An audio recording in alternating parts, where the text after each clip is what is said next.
Halo Sobat Masa, balik lagi sama gue Aven. Dan kali ini gue akan menceritakan film Red Sparrow. Film ini bercerita tentang seorang mantan penari balet bernama Dominika Egorova. Karena merasa memiliki masa depan yang belum pasti, ia memutuskan untuk bergabung dalam sebuah sekolah bernama Sparrow.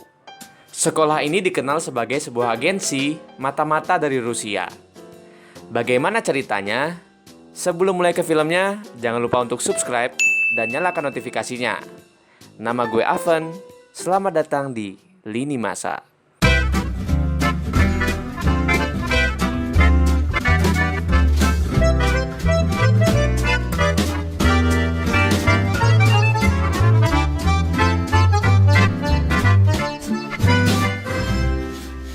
Film ini mengisahkan tentang agen mata-mata Rusia, di mana setiap agennya sudah terlatih mengelabui targetnya dengan menggunakan kemolekan tubuhnya dan wajahnya yang aduhai. Di awal film kita dikenalkan dengan pemeran utamanya bernama Dominika. Dominika ini adalah seorang pebalet yang cantik dan sungguh seksi.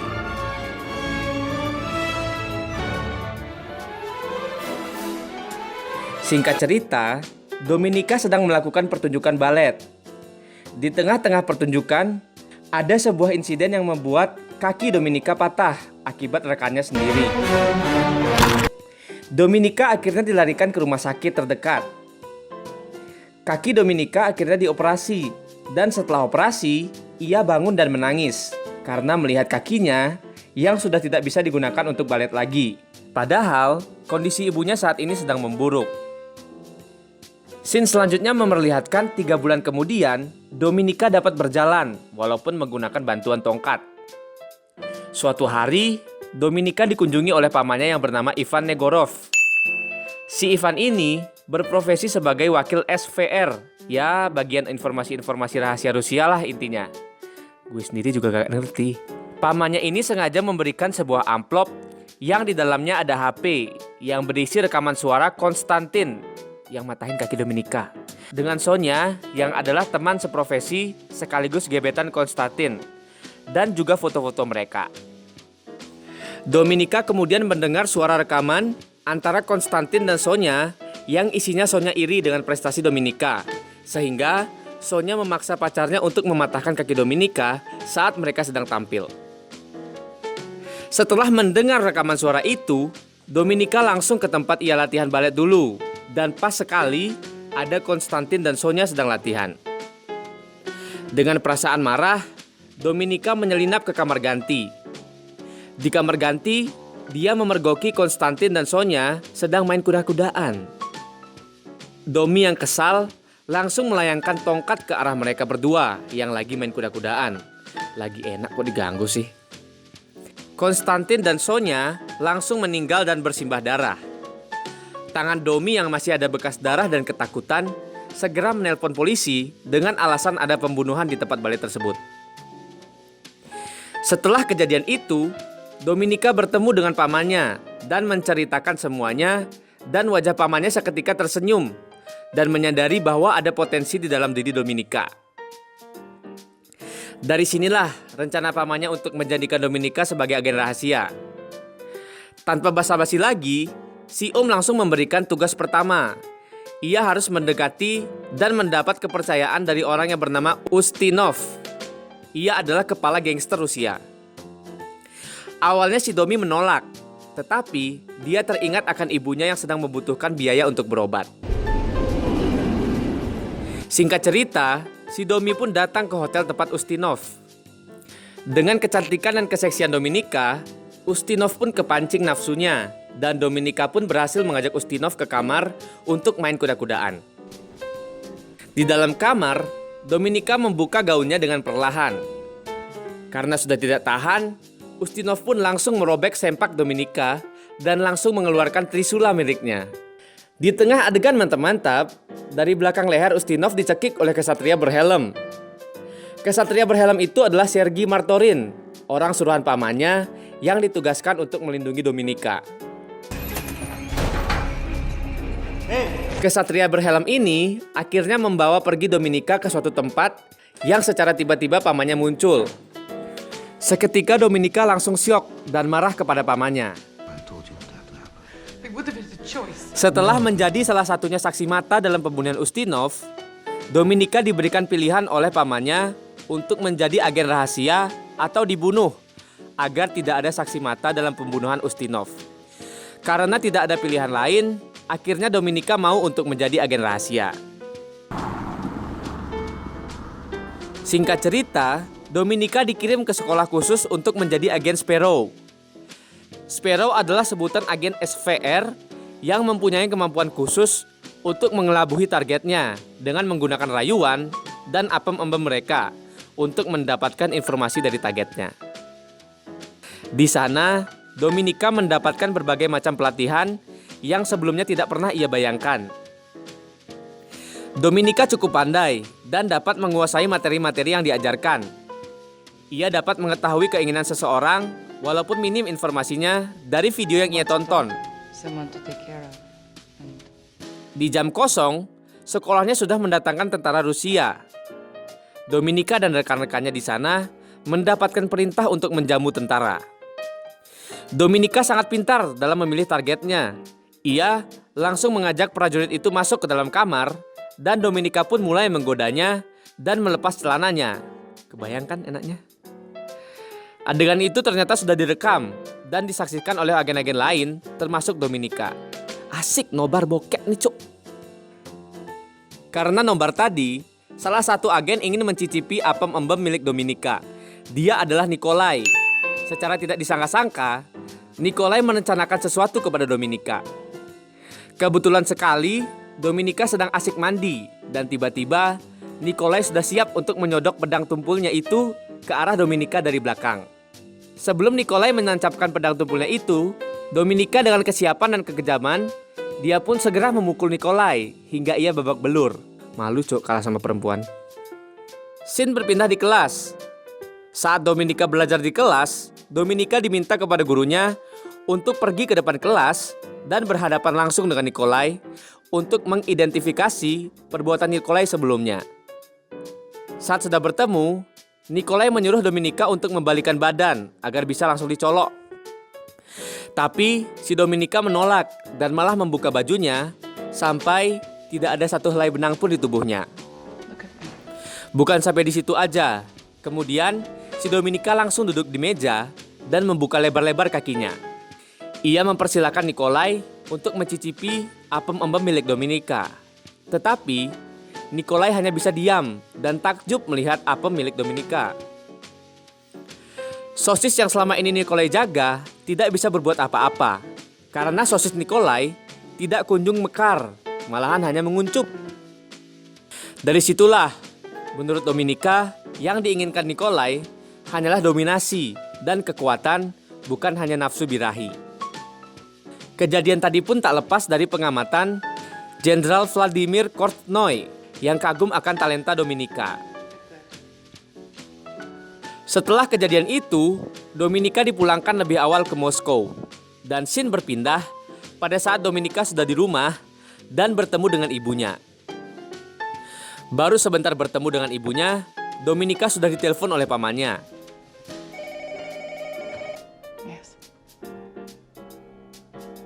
Mengetahui hal ini, ibu Dominika menjadi khawatir. Dan karena tidak bisa lepas dari pamannya, Dominika hanya bisa berkata ke ibunya bahwa dia akan mencari jalan keluar agar dapat lepas dari pamannya itu. Scene pun berpindah. Dominika bertemu dengan pamannya di restoran. Di situ, Dominika diberikan misi lagi oleh pamannya untuk pergi ke Budapest. Di sana, dia akan disuruh mencari informasi dari orang yang bernama Nathaniel Nash. Nash adalah seorang agen CIA di mana terakhir dia diketahui melakukan kontak langsung dengan agen asing yang menyusup masuk dan memata-matai kegiatan intelijen di Rusia. Domi pun dikasih identitas baru sebagai penyamaran oleh pamannya. Singkat cerita, si Domi ini sudah sampai di Budapest. Di sana, dia tinggal dengan salah satu agen bernama Marta. Tanpa menunggu lama, Dominika langsung mencari informasi tentang net ini. Dominika mendapat informasi bahwa net ini selama ini di Budapest karena ia sangat senang sekali olahraga berenang. Setelah mengetahui itu, si Dominika langsung mengunjungi kolam berenang yang biasa dikunjungi Ned. Akhirnya mereka berdua pun bertemu. Dengan pesona dan keseksian Dominika, si Ned pun terpesona kepadanya.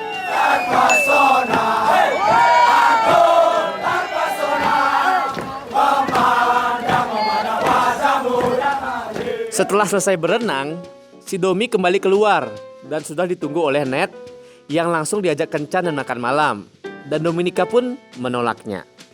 Karena sudah berhasil memikat Ned, keesokan harinya Dominika pun kembali ke kolam berenang untuk menemui Ned. Namun, setibanya dia di sana, Ned tidak ada di tempat itu. Dengan instingnya, Dominika pun curiga dan mengecek kartu anggota di resepsionis kolam. Ternyata benar, kartu anggota hilang secara misterius. Scene selanjutnya memperlihatkan Ned yang sedang memberikan kartu anggota Dominika tadi kepada atasannya, dan jati diri Dominika pun terbongkar. Selanjutnya, Dominika datang ke acara kedutaan Amerika untuk mencari Ned. Di sana, ia malah bertemu dengan teman kosnya, si Martha tadi. Tak berselang lama, Ned pun menghampiri Dominika dan mengetahui bahwa Dominika adalah agen SVR yang sedang membuntuti dirinya. Keesokan harinya, Dominika melihat Martha bersimbah darah di kamar mandi. Secara tiba-tiba, kesatria berhelm tadi muncul dan langsung membekuk Dominika. Alasan Martha dibunuh hanya untuk memperingatkan Dominika untuk tidak berkhianat. Kalau dia berkhianat, nasibnya akan sama seperti Martha. Karena pembunuhan itu, Dominika diinterogasi dan dibawa ke kantor polisi. Mengetahui Dominika di kantor polisi, Ned sengaja menemui Dominika di kantor polisi. Lalu, Dominika diajaknya pulang ke tempat Ned, dan di sana Dominika menceritakan runtutan cerita yang dia alami. Dominika kemudian tiba-tiba terbangun dari tidurnya. Ia pun keluar kamar untuk menemui Ned, dan tanpa rasa ragu, Dominika dan Ned bermain kuda-kudaan.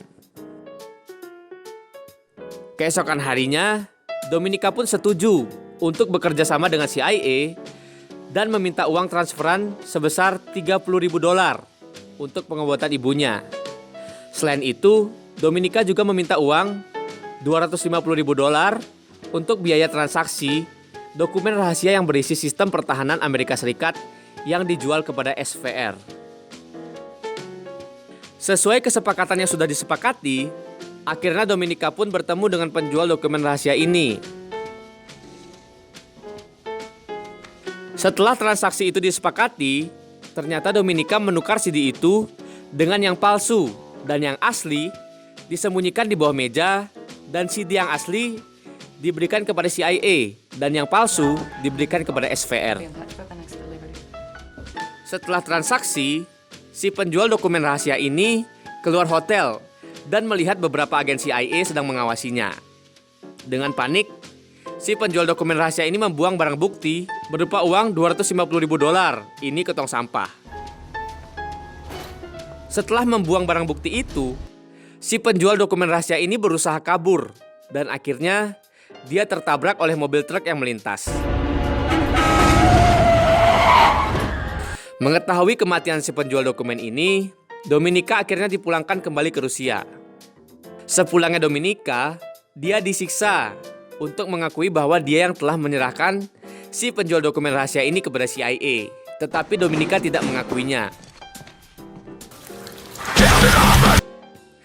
Dominika akhirnya bebas dari penyiksaan itu.